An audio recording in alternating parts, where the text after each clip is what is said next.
Adrian Croft from Reuters. Secretary General, could I ask you about an incident in Syria yesterday, an Israeli attack in Syria, which there seems to be a lack of clarity about what happened. Can you throw any light on what happened there? And secondly, has anything happened in Syria recently to give you any more concerns about chemical weapons going astray? Thank you. I don't have detailed information about the recent incident, and we have no indication of such activity in the area relevant to the deployment of NATO Patriots. And I have no new information about chemical weapons.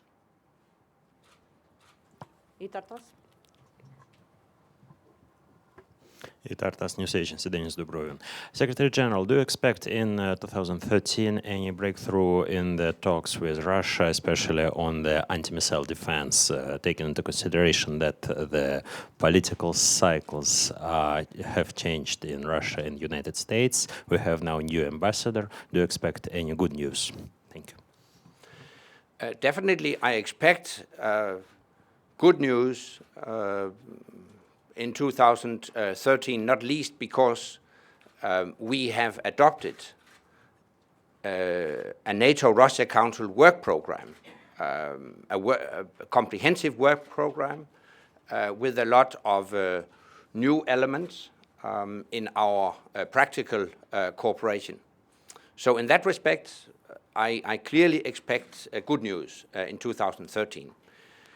You asked me about missile defense. Well, I don't know, but I hope we will see some progress also when it comes to missile defense.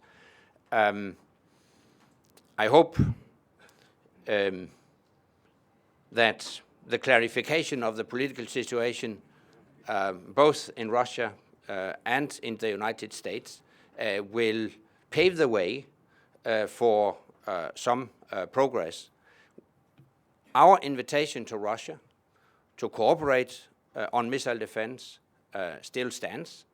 We invited Russia to cooperate when we met in Lisbon in 2010.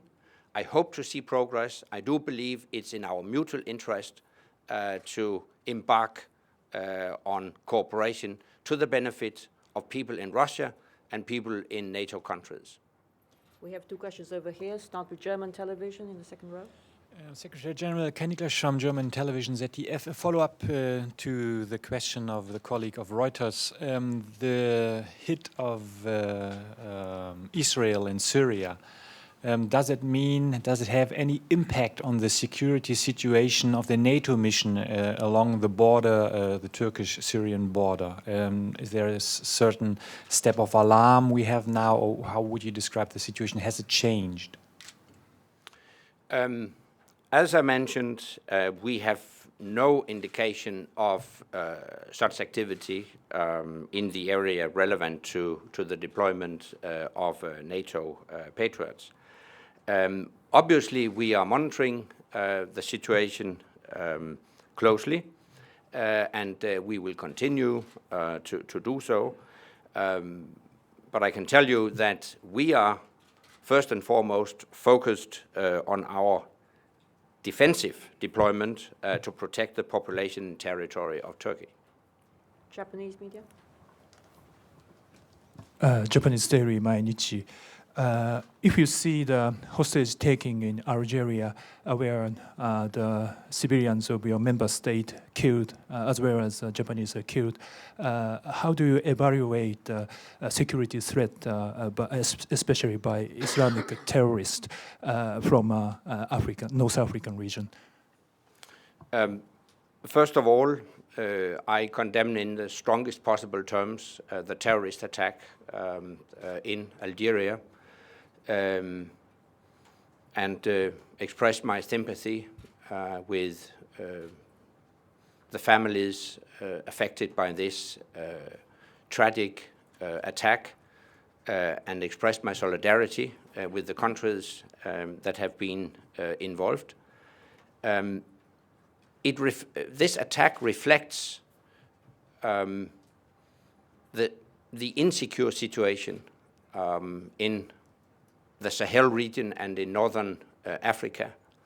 Obviously, this is a matter of great concern, and it's what we have seen emphasizes the need for strong international cooperation when it comes to the fight against terrorism. James? Hi, yes, Brooks Senior, Jane's Defense. I want to come back to your opening remarks about the economic implications for NATO. It's pretty clear that defense budgets are still sliding, and they're going to continue to slide for the foreseeable future in many of the allies. So I'm wondering, should NATO's defense planning take that into account? After all, it would be irresponsible for the alliance not to do contingency planning based on reduced capabilities in the future. Thank you.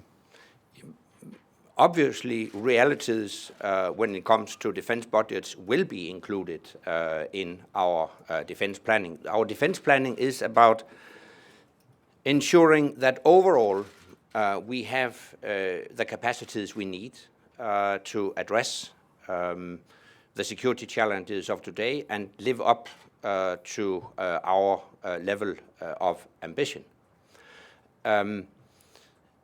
So we will take into account the decreasing defense budgets, and we have taken action to address this challenge.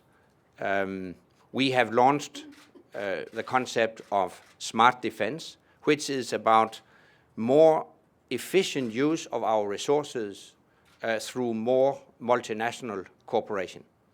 And I think it becomes increasingly clear that the only way we can ensure the necessary military capabilities in the future will be through enhanced multinational cooperation.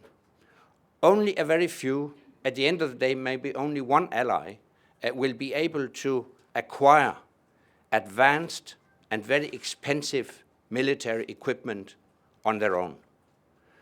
But through multinational cooperation, through collective efforts, we will be able to fill the gaps, build up the capacity when it comes to air-to-air refueling, in particular among European allies, strengthen our capacity when it comes to intelligence, surveillance, reconnaissance, strengthen our airlift capacity. All that is extremely expensive. And for many allies, it is out of the question to acquire such capabilities on their own. But in a collective effort, through smart defense projects, we can. So this is not just about how much we spend on defense, but it's also about how we spend. We have to spend it in a smarter way. But I have taken the opportunity in this year's annual report to also convey the message that while we can achieve a lot through multinational cooperation and more efficient use of resources, we also need a sufficient input, a sufficient investment in the much needed military capabilities. There is a lower limit as to how little we can spend on defense and still live up to our obligations. Agence France-Presse. Yeah, a follow-up question on Mali and Sahel. Do you see any role for NATO in this region, and do you consider that the situation is quite similar to Afghanistan? First of all, let me take this opportunity to commend the French government for having taken swift and effective action in Mali. It was high time to stop terrorist groups from advancing in Mali. It was high time to take action to pave the way for what the United Nations Security Council has decided to establish an African-led stabilization force in Mali. I also appreciate that a number of NATO allies have decided to assist France in this much-needed operation. And I hope that an African-led force will soon be fully operational and be able to fulfill the United Nations mandate. The United Nations Security Council has decided that it should be an African-led mission, and this is also a reason why I don't see a role for NATO as an organization in Mali or in the region. But obviously, I welcome that individual NATO allies have taken action and decided to support the French operation in Mali. Over there, the center. Oui, bonjour Monsieur le Secrétaire Général. Pour la radio algérienne, j'aimerais revenir sur le Mali, sur la situation du terrorisme dans la région. Est-ce que vous allez envisager une coopération plus étroite avec l'Algérie en ce qui concerne le terrorisme, vu ce qui s'est passé dans l'Est de l'Algérie, à In Amenas dernièrement, et donc de condamner fermement cette attaque terroriste, s'il vous plaît? Nous avons déjà un partenariat avec l'Algérie au sein du dialogue méditerranéen. Et nous sommes en train de renforcer cette relation entre l'OTAN et l'Algérie. Et j'envisage de développer ce partenariat à les années à venir. GOTV, Pakistan.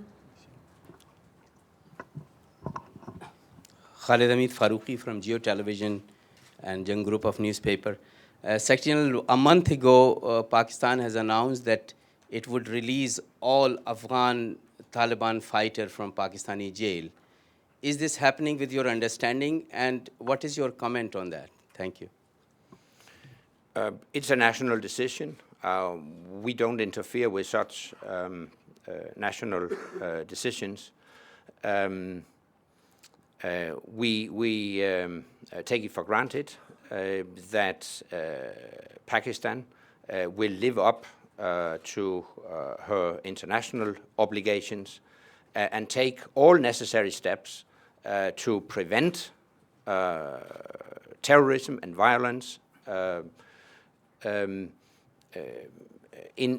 the border region between Pakistan and Afghanistan, and contribute in a positive way to stability, peace and security in Afghanistan and in the region. Romania Radio. Radio Romania. Secretary General, what are your intentions this year on Kosovo? I'm asking because recently an European official said that ULEX would prefer KFOR to stay on the ground because he said that for the moment the security situation is stable, but we don't know what will happen tomorrow. I quoted him. For the time being, the KFOR troop level will remain as it is. That is around 5,000 troops, a bit more than 5,000 troops. As you know, we have the long-term goal to further reduce the number of KFOR troops. But because of the volatile situation, in particular in the north, we have postponed any decision to reduce further our presence in Kosovo. So we will maintain the current level of troops in Kosovo as long as necessary to ensure that we can fully live up to the United Nations mandate to ensure security and freedom of movement for all people in Kosovo. Ukrainian media then. News agency Interfox, Ukraine, Irina Sommer. Secretary General, I'm interested in what do you see, how do you see the cooperation with partnership country on this year? Has NATO something new to offer? Thank First of all, let me stress that we attach great importance to our partnership with Ukraine, and we appreciate that the Ukrainian political leadership has clearly expressed its ambition to develop its partnership with NATO within the current framework. As you know, we have established a NATO-Ukraine Commission, and our political dialogue and practical cooperation with Ukraine take place within that framework, the NATO-Ukraine Commission. And as one example of a step, I can mention that we plan a NATO-Ukraine Commission meeting at the level of defense ministers when NATO defense ministers meet in February. So this is an example that despite certain political problems, we will continue a high-level political dialogue with Ukraine. We have time for just 2 more questions. Answer. Marco Galdi, ANSA, Mr. General Secretary. In Italy, there are many political sides, political parties that are discussing the big expenses needed for switching to F-35 in the Air Force. And what is your assessment of the need of this new renewal of air capability in Italy in light of your smart defense principle? NATO as an organization, as an alliance, doesn't interfere with national decisions when it comes to renewal of military equipment. It is and it will remain a national decision, and we respect fully national decisions. At the same time, of course,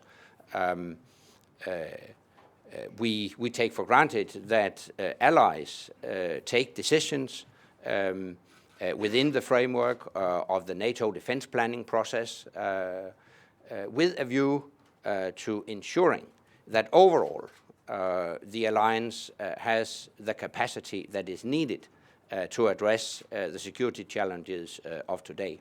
But let me, in more general terms, stress the need for multinational cooperation also when it comes to acquisition of new military equipment. It goes without saying that you can achieve what economists call economies of scale if you join efforts in the acquisition process. So when allies are going to take decisions in the coming years on acquisition of new military equipment, I think they should also consider how that could be done in an efficient manner through joint efforts through multinational cooperation. Last question, Wall Street Journal. Stephen Fiddler from the Wall Street Journal.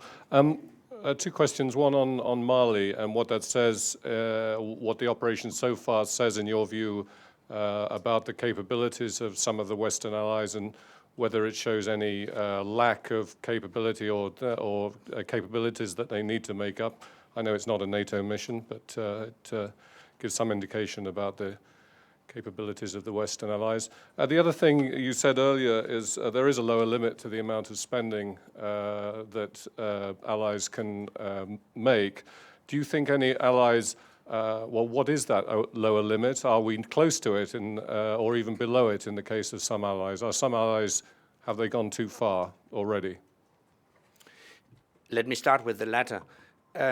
I think the good news is that despite the economic challenges and despite the declining defense budgets, we have seen all allies stay committed to NATO-led international operations.